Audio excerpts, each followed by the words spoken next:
Salut, c'est Léo, ça dit quoi? Bonsoir à tous. Kylian Mbappé est contre les extrêmes. Et j'espère qu'on sera encore fiers de porter ce maillot le 7.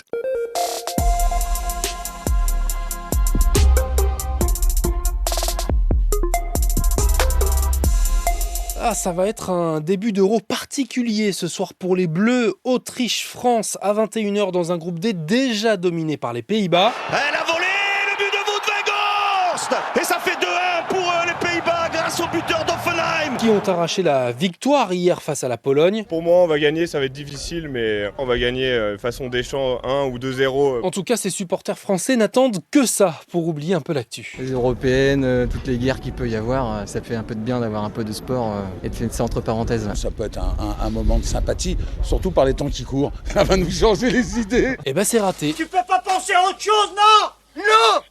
Ça te rend à rien! Kylian Mbappé est contre les extrêmes. Après Benjamin Pavard, Olivier Giroud et Ousmane Dembélé qui ont appelé à voter aux législatives des 30 juin et 7 juillet, Marcus Thuram était allé plus loin. Il faut se battre au quotidien pour que le RN ne passe pas. Je partage les mêmes valeurs que Marcus.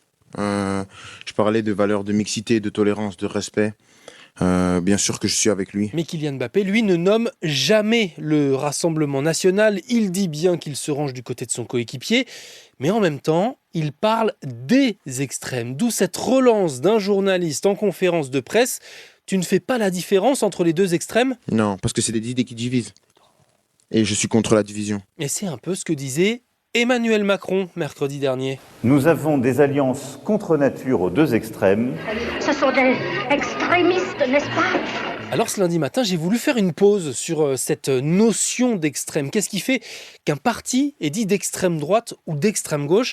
C'est difficile parce qu'il n'existe pas de définition précise. On peut considérer qu'un parti extrémiste est anti-républicain et on peut se référer à la décision du Conseil d'État du 11 mars dernier, le plus haut tribunal administratif qui a confirmé que le Rassemblement national est bien d'extrême droite tout en considérant que la France insoumise, elle n'est pas d'extrême gauche, contrairement au NPA ou à Lutte ouvrière qui porte un programme de rupture plus radical avec le capitalisme.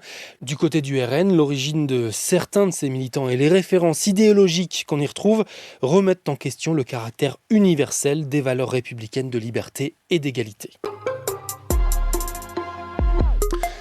Eux ne prennent pas de pincettes dans le journal L'Équipe ce lundi matin. 200 sportifs appellent à voter contre l'extrême droite, surtout d'anciennes gloires comme Yannick Noah, Marion Bartoli, Mathieu Bastaro ou encore Marie-Jo Pérec.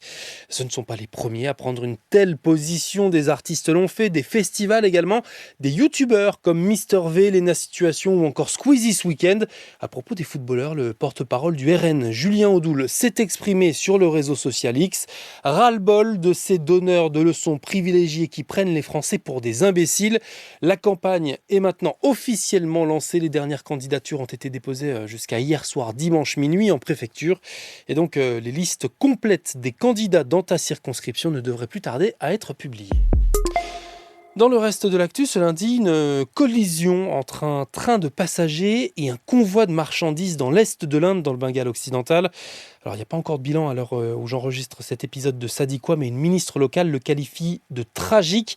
Les secours sont envoyés sur place. Toujours pas de cessez-le-feu à Gaza, mais l'armée israélienne instaure une pause humanitaire quotidienne de 8h à 19h dans le sud du territoire, où l'ONU redoute une famine généralisée. Cette pause est censée permettre l'acheminement de l'aide humanitaire, mais les Nations Unies demandent également d'autres mesures plus concrètes. Et puis, un premier test pour la cérémonie d'ouverture des Jeux Olympiques. C'est dans 39 jours maintenant, le 26 juillet.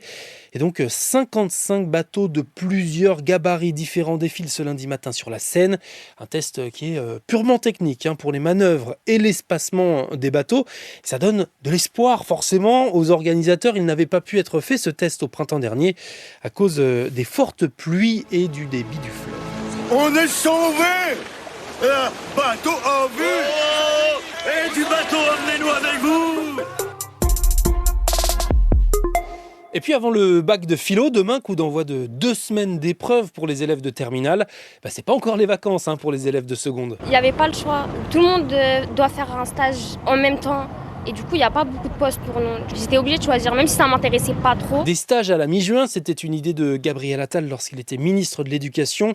Reconquérir ce mois de juin et faire en sorte que les élèves ne soient pas en vacances trop tôt.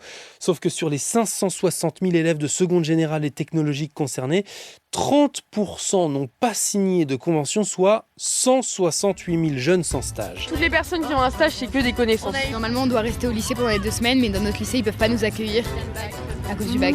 Prenez ça comme des vacances. Des vacances. Je ne connais pas ce mot. Eh bien écoute-nous, ça dit quoi, on est loin aussi d'être en vacances. Suis-nous sur toutes les plateformes de podcast, sur le TikTok de France Info et la chaîne WhatsApp de France Info. Parce que je vais avoir besoin de ton aide ces prochains jours. On va préparer ensemble les prochains épisodes sur les législatives. On dit souvent qu'il ne faut pas mélanger politique et foot. Mais quand c'est des situations comme celle-ci, c'est très important. Et c'est plus important, comme j'ai dit, que le match de demain.